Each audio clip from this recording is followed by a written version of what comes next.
One of our core values is we celebrate our geek factor, which means we sit around a room together and we think, what's an interesting idea that we can support the common good? It's work that we think could make a difference for our client, and it's interesting. And certainly AI ticks every one of those boxes. Another thing we like to do is find a couple of smart people, put them in a room with us, and continue that conversation. So let's start with introducing each other. I'll introduce myself real briefly.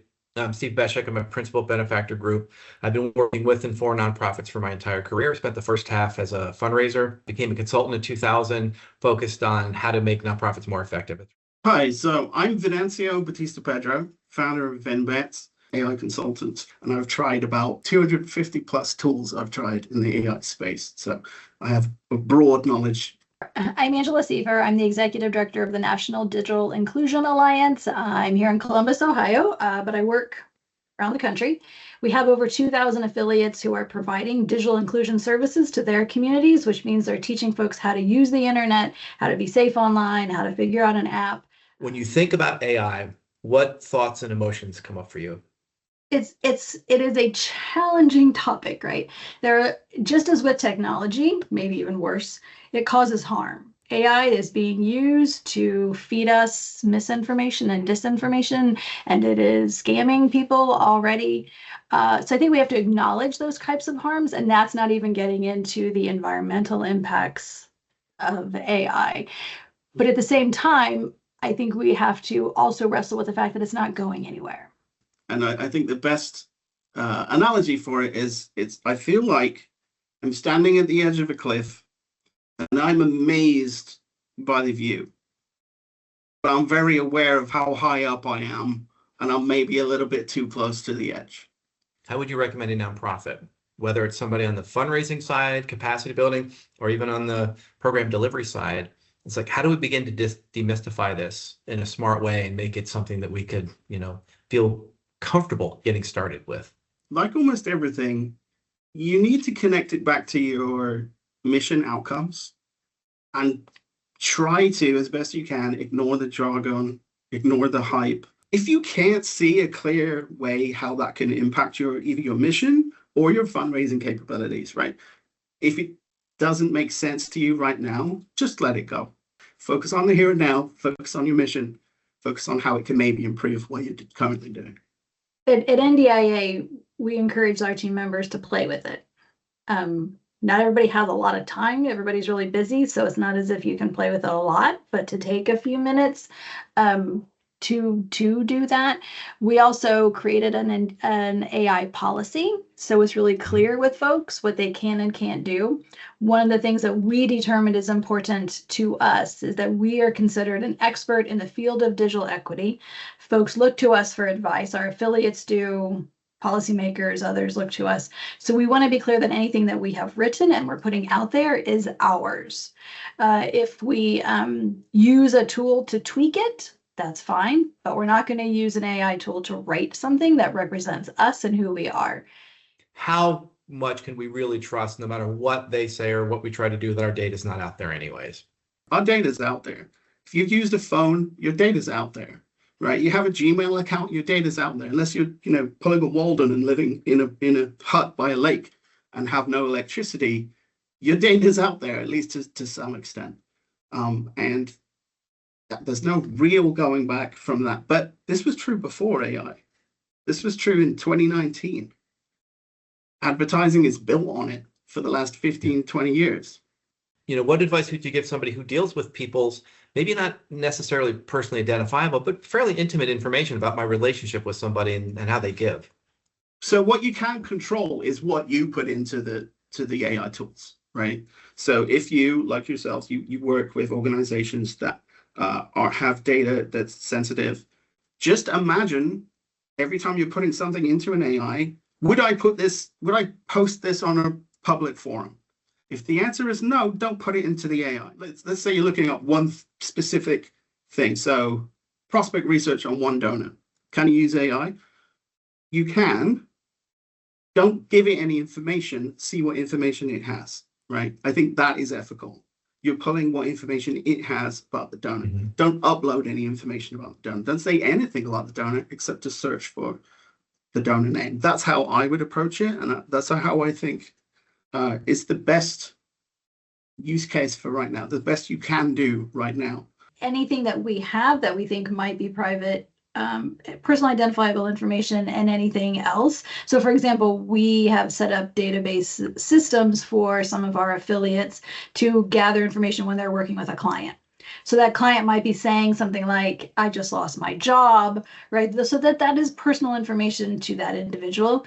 Because we use a system that has access to our files, we have separated out it. Just in general, how one handles personal identifiable information has its own category in any organization, regardless of whether you're using AI or not. So if you're still following those guidelines and those policies of your organization, then using AI doesn't change. You just have to be careful when you are choosing to use an AI system that you're not accidentally giving it access. As a leader of an organization, of a nonprofit organization, how should you prioritize this topic of AI? Is it like, yeah, spreadsheets, they're really valuable, we should learn how to use them, it's a skill we should get out there? Or if this has to be a key component on our strategic plan that we need to learn how to deal with this, how would you advise leaders to think about this topic? It's not a project in our strategic plan for NDIA to be using AI. It's in our strategic plan as a project because we're helping our affiliates integrate it into their digital skills training. So it is part of our mission and the work that we do. That's how it shows up in the strategic plan. But and how NDIA does our work, it is another tool. And we're an organization that appreciates technology and uses as many tech tools as we can to reduce the workload on the team. You said something, Angela, starting out here, is that you believe that this is going to further increase the digital divide. I wonder if you could expand on that a little bit, both why that matters, how you think this will inform it, and I'd love to hear more about what NDIA is doing in that space. Right now, we think of the digital divide as access to technology, access to devices, and digital skills. And so the AI is just that next step there. And right now where we're seeing it is when AI has been integrated into tools people are already using. So in these basic AI skills trainings classes that we are working on with some of our affiliates, they are integrating it into how to use a browser. Oh, you know what? When you do that browser search, you get this little box at the top that has an AI. That's actually AI. And then they're like, oh, that's AI, right? Because there's still a lack of clarity as to what AI actually is. Who's worrying about this, do you think, this digital divide, other than you? Not enough people, I can tell you. I think all the efforts out there to create societies where we are using AI, I think they're leaving out whole swaths of the population. So there's an assumption by those who are in the AI space, and this is true for lots of things, they assume people are like them, right? They assume people have that basic tech understanding and that they can start at a certain level, and that's just really not the situation. Basically, any technology can widen the gap. And the scary thing about AI is the pace of it. If you go and look at the numbers of how fast ChatGPT was adopted, and it eclipses every other tech innovation that came before it. So there is my worry is not so much whether it will wind the gap. I think for sure 100% it will. I think every technology advance does. My worry is that the pace of it is going to be very detrimental very quickly. The power of AI, if it was equitable, it's making knowledge and removing language barriers. But is it incentivized to be from the companies that are pushing this forward? No. And I'd love to hear any experiences, personal or ones you're aware of, where it's really making a difference. So I'll talk about two that I've heard about recently that impressed me. So the first one is Mercy Corps. And what they did is they launched an AI tool to help aid workers speed up their decisions in the field. So that's one. I think that's great. And the other one that I've heard about is a text-based mental health crisis intervention service. They are using AI to kind of spot flags earlier. So it's pattern recognition, essentially, of their historically large amount of private data to them. The AI can spot, it monitors it constantly and spots, hey, this person is actually saying something that is a red flag for us. Here's how to escalate the conversation next. So I think that things like that, where you can see the use case of improving or helping or being more efficient in a specific mission, those are the things that really excite me the most. I think how it can be used as an accessibility tool is one of the most exciting things I've seen. Have you explored it in the fundraising realm, writing grant proposals or doing prospect research or any of that? I have one of our affiliates has said that she did that and she found it really valuable. We have used it a little bit on prospecting for foundations, just on the ones that we might be a best match for.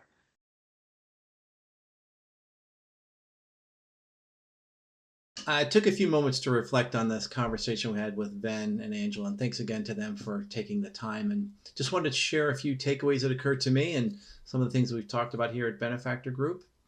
When it comes to AI, it's a really big topic. And the more you think about it, the bigger it gets, it seems. Not only big, but sometimes it can be scary, but also can be exciting.